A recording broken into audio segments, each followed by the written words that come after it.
एकाग्रता। एकाग्रता की बात करेंगे। आखिर एकाग्रता होता क्या है? मनुष्य की इंद्रियां स्वाभाविक बाहर की तरफ खुली हैं। इनकी बाहरी जीवन में चल रहे कार्यों के प्रति अपना जो समर्पण है वो उनमें निहित होता है। इसी से जीवन और संसार के काम संपन्न भी होते हैं। इंद्रियों से बहिर्मुख व्यवहार करते करते मन भी बहिर्मुख बन जाता है। जीवन में धीरे धीरे वही मूर्खता की ऐसी आदत बन जाती है कि हर क्षण बहिर्मुख बने रहने की दिशा हो जाती है।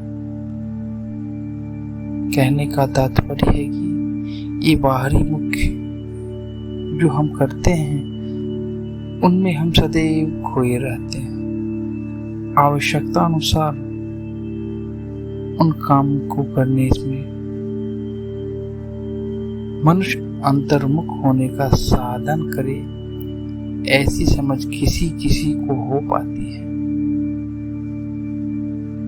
इस समझ तथा समाधान अथवा साधन के अभाव में मानव भीतर ही भीतर असंतोष की भट्ठी में जलता रहता है। समझ नहीं होता है कि मैं क्या करूं, मुझे क्या करना चाहिए। मनुष्य चाहे जितनी उन्नति कर ले, कितना भी धन दौलत क्यों न कमा ले, परंतु अंतर्मुख हुए बिना शांति नहीं पा सकता।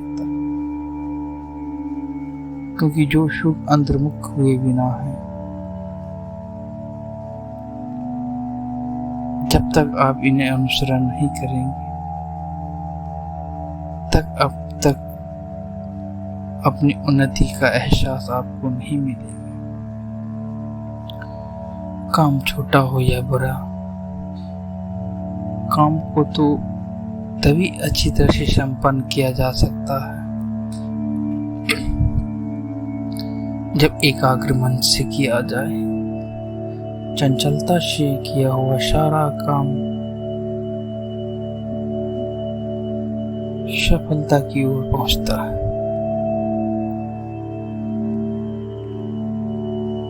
एक प्रकार की चंचलता वो होती है जो उत्तेजनाएं दिखे, परंतु चाहे लेखन अथवा अनेक कार्य, लेखन लिखना हो या हल जोतना हो, विद्या पढ़ना हो या रोटी पकाना हो, मतलब जीवन में कार्य की अनेक अनेक शैली है, करने की अनेक अनेक तरीके हैं। बड़े बड़े वैज्ञानिक अनुसंधान करना हो या फिर किसानी करना हो, स्वरूप स्थिति की ऊंचाई पर चढ़ना हो या व्यापार करना हो, सब में एकाग्रता की आवश्यकता है, जिसकी चर्चा हम कर रहे हैं। सामान्य क्रिया योग से अर्थात किसी भी शुद्ध काल्पनिक आलंबन, सहारा एवं आधार बिंदु में मन एकाग्र करने के अभ्यास से भी एकाग्रता आती है और सामान्य साधक को भी शारीरिक, मानसिक, बौद्धिक तथा आध्यात्मिक लाभ होता है और उनके अपने क्षेत्र में उन्नति के द्वार खुलते हैं, आगे बढ़ने की सीढ़ियां बनती हैं। ये सब एकाग्रता से किया हुआ कार्य का परिणाम होता है।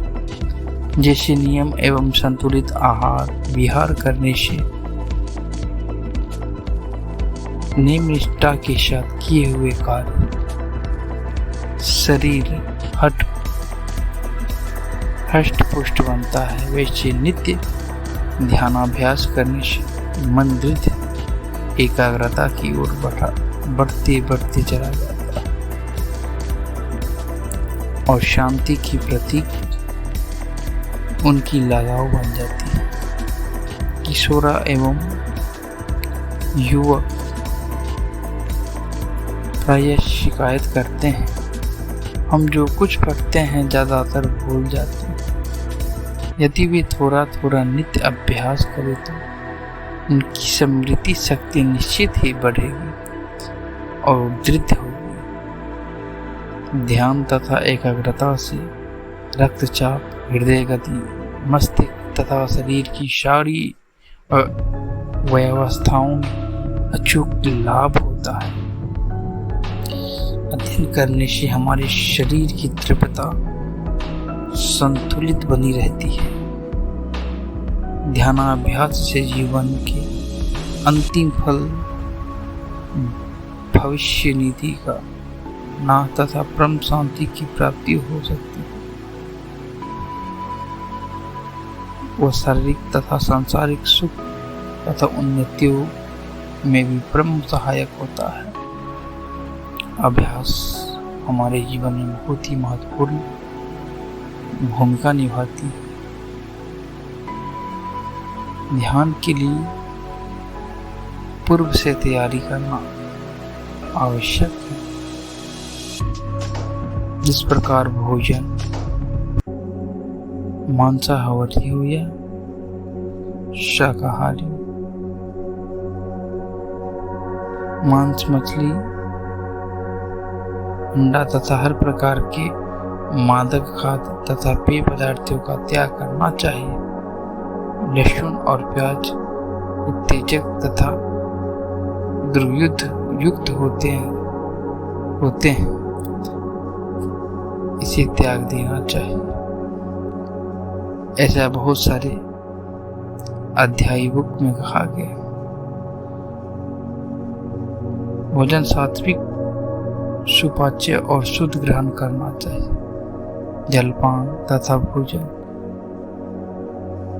जिसे हम खाना कहते हैं, संतुलित मात्रा में लेना अति आवश्यक है। ज्यादा खाने वाला ध्यानाभ्यास में सफल नहीं हो सकता। मनुष्य ज्यादा खाकर शारीरिक और मानसिक बीमारी बुलाता है। घर द्वारा बनाए गए भोजन संतुलित हो, वो हमारे जीवन में अच्छे कार्य करने के लिए प्रेरणा देता है। पौष्टिक आहार हो, कम खाना सरल नहीं है। बड़े बड़े ज्ञानी मुनि भी खाने पीने में असावधानी करके हर प्रकार की दुख बुलाते हैं। घर परिवार तो एक बार छोड़ दिया और वह छूट गया, परंतु भोजन तो छोड़ा नहीं जा सकता। उसे प्रतिदिन 1 या 2 बार तो खाना ही है। जिसका प्रयोग रोज करना हो, उससे बड़ी सावधानी रखने वाला ही सफल होता है। भोजन नित्य करना है तो सतत सावधान रहने से ही उससे संतुलन बनाए रखा जा सकता है। उनकी जो विधिवत तरीका है वो अपनाया जाए। बराबर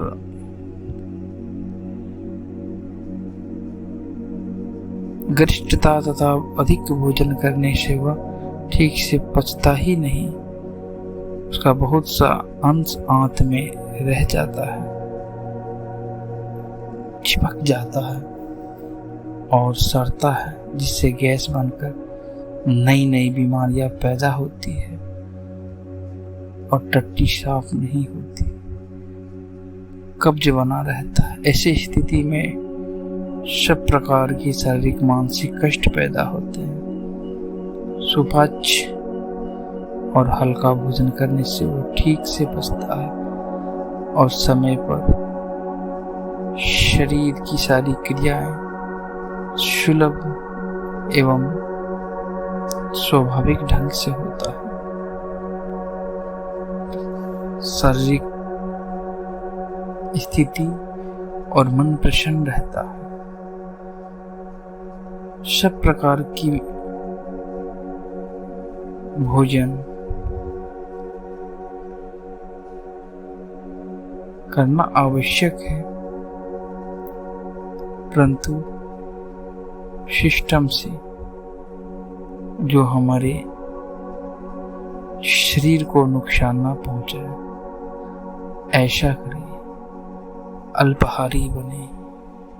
क्योंकि जब हम सिस्टम से खाते हैं, एक मात्रा में खाते हैं, तो हमारी शरीर उन्हें पचा लेती है और वह हमारे शरीर में ऊर्जा पैदा करती है।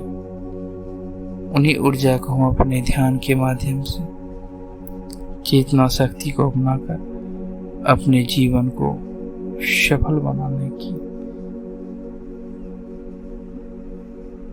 90% तक काबू कर लेते हैं। इन चीज को समझना होगा। जब कम खाने में पक्का लाभ निश्चित रहेगा, तभी खाते समय उसके लिए सावधानी बनी रहेगी। रोज रोज के खाने से हमें अपने खाने की मात्रा का ज्ञान रहना चाहिए। सोच समझ कर खाना चाहिए। अधिक भोजन करने के पश्चात आलस्य को बुलावा देती है। इसीलिए परिस्थिति के अनुकूल भोजन करें, जितना ज़्यादा हो अध्ययन करें, ध्यान करें। यही है साधना और ध्यान की विधि। चैनल से जुड़े रहें, सब्सक्राइब करें, लाइक करें, शेयर करें, कमेंट करें। इस प्रकार की वीडियो आप लोग की समझ प्रस्तुत की जाएगी। धन्यवाद। शांति शांति शांति शांति शांति।